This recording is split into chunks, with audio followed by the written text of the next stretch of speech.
You scroll past a photo and your chest tightens. Just for a second.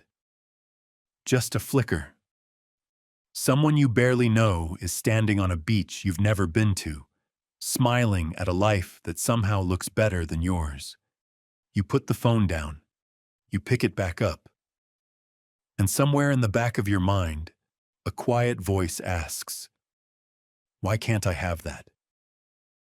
Here's what you think that feeling is: jealousy, insecurity, maybe a personality flaw you should work on. But the real answer is far stranger. That tightening in your chest is not a modern problem. It is one of the oldest survival tools your species ever developed. And it has been quietly running in your brain for over 2 million years.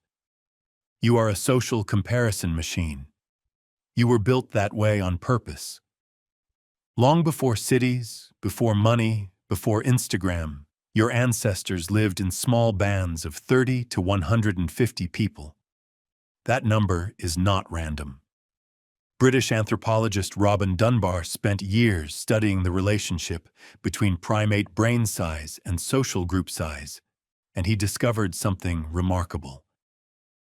The neocortex, the part of your brain responsible for complex thought and social reasoning, scales almost perfectly with the size of the groups a species can track. For humans, that number is 150. Dunbar called it the social brain hypothesis. Your brain, he argued, did not evolve primarily to solve abstract problems. It evolved to track other people. Because in that small group, other people were everything. Your position in the group determined whether you ate. It determined whether you mated. It determined whether others would risk their lives to help you when you were sick or injured or outnumbered by something with teeth. Rank was not a luxury. Rank was life or death. And the only way to know your rank was to constantly measure yourself against the people around you. You watched who got the best cuts of meat. You noticed who the others listened to. You observed who was chosen, who was ignored, who was celebrated, and who was quietly pushed to the edge. You didn't do this consciously. You didn't sit down and calculate. Your brain did it automatically, the way it processes sound or tracks movement. Comparison was not a choice. It was a reflex. Leon Festinger, a social psychologist at MIT in the 1950s, was the first to put formal language around this phenomenon. He called it social comparison theory. His central argument was deceptively simple. Humans have a fundamental drive to evaluate their own opinions and abilities, and when objective standards are unavailable, they do it by looking at other people.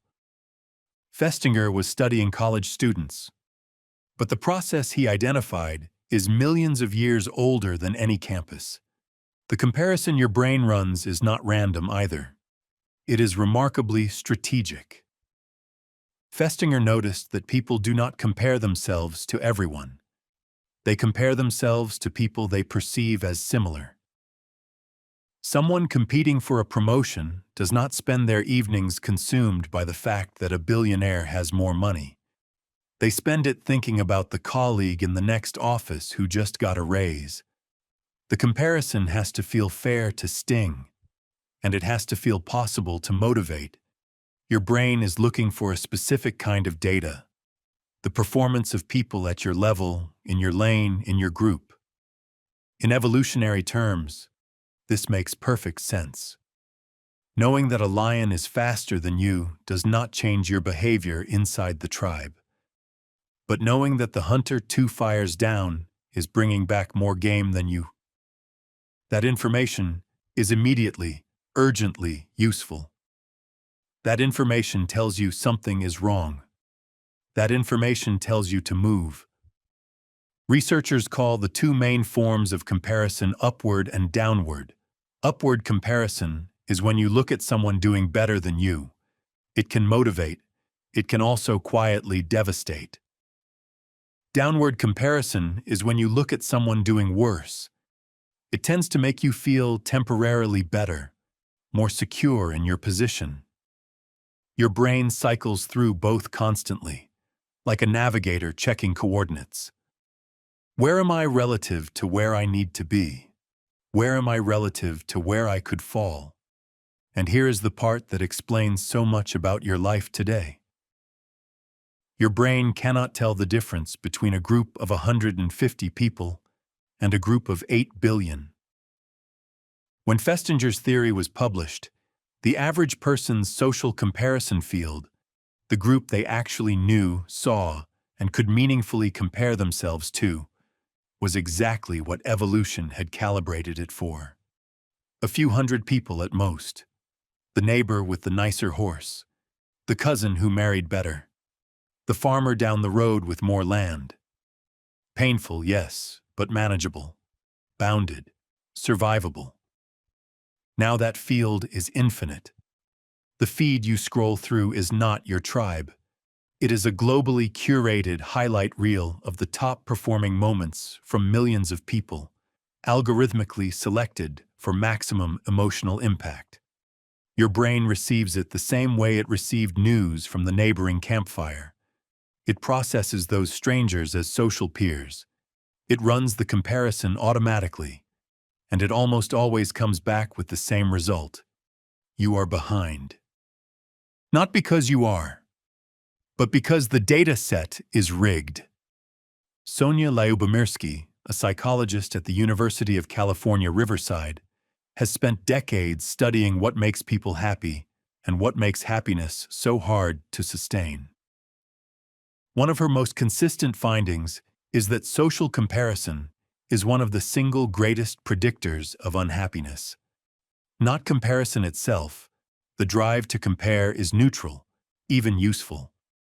But the frequency and direction of comparison, especially upward comparison against an ever-expanding reference group, quietly erodes the baseline sense that your life is going well. You adapt to what you have. You do not adapt to what you see others having, and what you see others having is now endless. There is something else your brain does with comparison that almost no one talks about.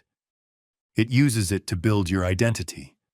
Long before you had language sophisticated enough to describe yourself in words, you knew who you were by knowing where you stood. Faster than most, stronger than some, trusted by the elder, better with children than with spears. Your self-concept was not abstract. It was relational. It was positional. You existed in reference to other people, and other people existed in reference to you. The self was always partly a social construction, defined from the outside in. This is why criticism lands differently than you expect it to. This is why being excluded from a group, even a group you do not care about, still produces something close to physical pain. Neuroscientists at UCLA, including Matthew Lieberman and Naomi Eisenberger, have shown in imaging studies that social rejection activates the same neural pathways as physical pain. The same regions light up. Your brain does not distinguish between a broken bone and being left out of the group chat. Because for most of human history, being left out of the group was a death sentence. The pain was supposed to make you stop whatever you were doing to cause the exclusion. It was a correction signal, an alarm. And here you are, setting off that alarm dozens of times a day. Every post you scroll past where you were not tagged, every group you are not part of, every metric, followers, likes, views, salary, square footage, relationship status, that places you visibly somewhere in a ranked order you did not consent to enter. Your ancient brain runs the comparison, finds itself falling short, and fires the alarm. Not because anything is wrong, but because it is doing exactly what it was built to do. The tragedy is not that you compare. You cannot stop comparing. No one can. The process runs below the level of conscious control, the same way your pupils adjust to light. The tragedy is that the environment your brain evolved for no longer exists, and the environment you actually live in has been precisely engineered to exploit the mechanism that was supposed to keep you alive. The question worth asking is not how to stop comparing. That is the wrong question entirely. The question is, what are you comparing against? Because that is the one variable your brain actually gave you some control over.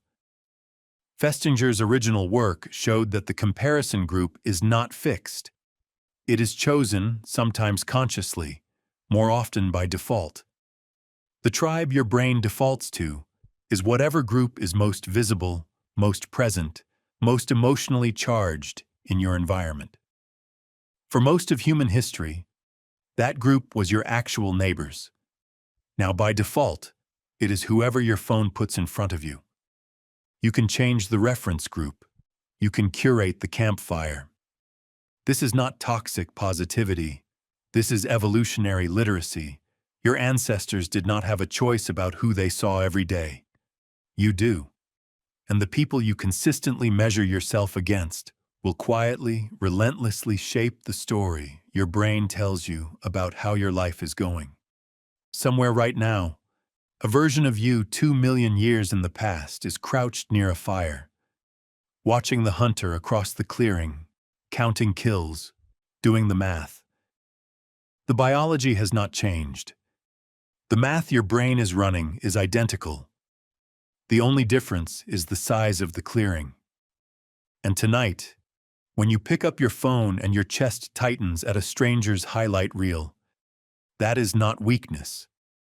That is your ancient brain doing exactly what it was built for. It is scanning the clearing. It is running the numbers. It is trying to keep you safe in a world that no longer exists. The clearing is not real, but the feeling is. And now at least, you know why.